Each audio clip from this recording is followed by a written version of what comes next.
Urban Zen for me is sort of finding the calm in the chaos. And I think in the world we live in today, there's just so much chaos on so many different levels.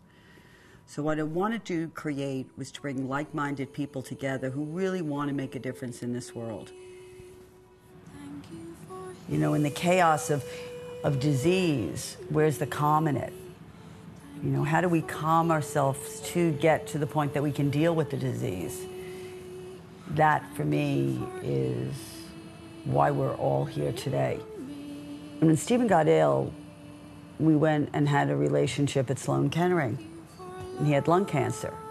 But I realized this journey was so everything was specialized. There was something missing.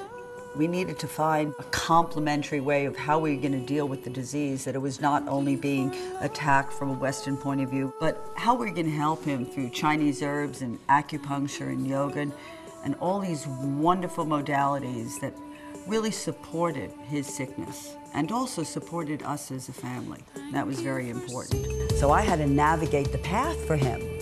So I always felt there needed to be that one person that each patient is assigned for to go through the journey. So goodbye. It's been lovely seeing you. See you soon. Hasta luego and whatever. So on Stephen's journey, it was one thing, and then on Lynn's, the journey got very complicated. First it was breast, then it was brain, and 2 different specialists. How do we hold it together? We're naive. You have to, for me, I had to recognize my own power to choose. And choice is a big thing in the entire universe, that you get to choose what you do. No one chooses really for you. You get to be happy, you get to be sad, you get to be in pain and suffer from that, or you were in pain and you just recognize you're in pain and you live with pain. All these are choices that you make yourself, and I think the same is true of integrating East and West. If that's really what you need, it should totally be available in a hospital there to have it.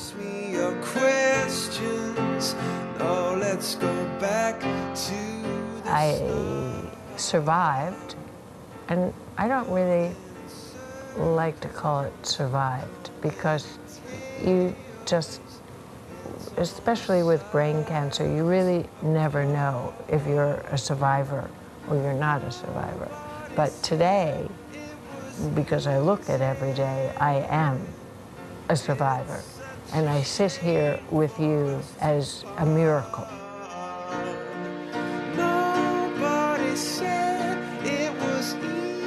You put your hope and your power into coming out the other side. Because when you come out the other side, it's just you're born again.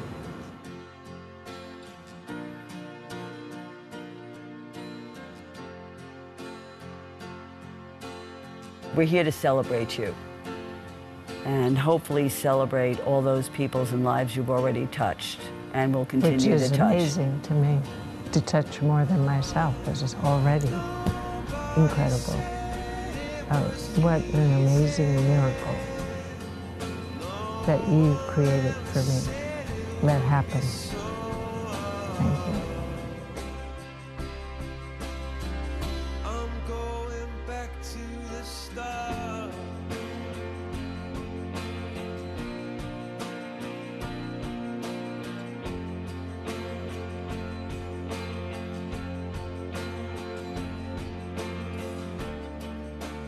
It's funny, I have not talked about this really. It's certainly not in public at all, and it's been almost 4 years, and it's still, you know, it comes back in a second. To sit in a doctor's office and have them say those words to you, you have cancer. From that moment on, nothing is the same. I was in having a mammogram in an office in Chinatown, and they were all Chinese, and my doctor's half Chinese because I like the half and half. But obviously it was quite difficult because there was like 400 of them in there. They're all screaming, and my card wasn't working, and nobody could understand my accent, and I was that close to going.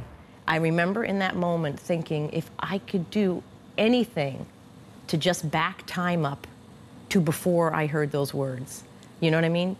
Maybe I would change my mind, not get this biopsy, just go back to a time where I was just not overwhelmed with fear. I feel blessed. I feel blessed that my life, I get to sit and hear and take in and be changed by and be disturbed by and weep over and laugh over other people's suffering. That's the great gift. That's the great gift. The painful life is a life where you're alone and you don't inhale people and you don't take in people and you don't see people and you become progressively isolated and shut down and deadened and deadened and deadened until you have no reason to be here anymore. In the end, when it all happened and I went up to the hospital and everything, there just never seemed to be somebody there to like sit down and talk. Everybody was so it was like rehearsed. Everybody had like, you do this and you go over here and you do that. And I see the sort of, the very competent doctor come in and the nurses and, but they don't know, unless they sit themselves on a table for their 4-month checkup after they've had cancer, and you don't know if they're going to find more, and until they've gone through it themselves, they don't know the level of panic. I don't know, it's like trying to how do you teach somebody bedside manner, do you know? How do you teach that? I mean, my doctors were all great, but they were like coal miners, They were like, I'll climb a Clusky in here. And I'd be like, get your tits out. And it'd be like, oh, I'm so Scottish, And they'd be like, oh, these people everywhere. And I was like, oh, and do you mind if we bring in some students? And they'd be like 10 students. And I'm like, oh, this is a nightmare. It was really a nightmare. Most people don't want you to come in and fix them. Most people don't want, and I think this is true medically as well. Most people want you to hear them and care for them so that they can find the wherewithal in their own systems to become immune, to build up their immunity, to create their strength, to create their know-how, to create their vision of the world. And that comes from another person witnessing you, honoring you, bearing witness to your pain, sitting with your struggle.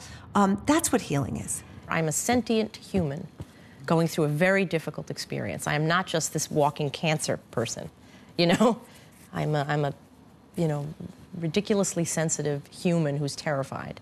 There's a definitely coldness to the institution of medicine, which I think, so many of us have experienced and want to have changed. I think the place itself needs to change, and we've talked about this, just the space itself, like how it can feel like a more comfortable place. You go to the hospital and they're just about trying to kill you with not only the nutrition but your lack of sleep. If you want to be in the hospital, that means that you really want to get sicker. Both my parents had just had hospitalizations in the last year. I had like a grilled cheese sandwich and a piece of white bread, and I'm thinking, What? Are you kidding? He just had a heart attack, for Christ's sake. You could be talking more about nutrition and diet and all these things that they say. They say, well, eat well, and you don't have the time.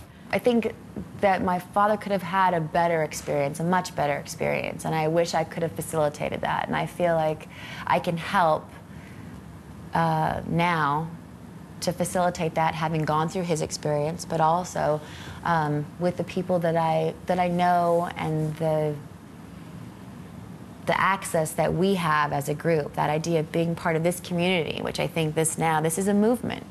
I'm so grateful to be where I am and to be healthy, and when there are people who, haven't been as lucky. But I think there are ways to, I have no doubt there are ways to heal more people and to heal the same people maybe more effectively. I've talked to a lot of people that are told that, they'd 6 months and they're still alive 20 years later. So it's nothing. It's all about in here. It's all about the inside of you. It's all about the inside of you, because I think you can actually keep yourself alive. I do. I think you can fight it. There's something wrong with our medical system. We're caring for the disease, but where are we caring for the patient? Where are we caring for the loved ones? It sort of became an obsession of mine. I just felt that I had to do something about it.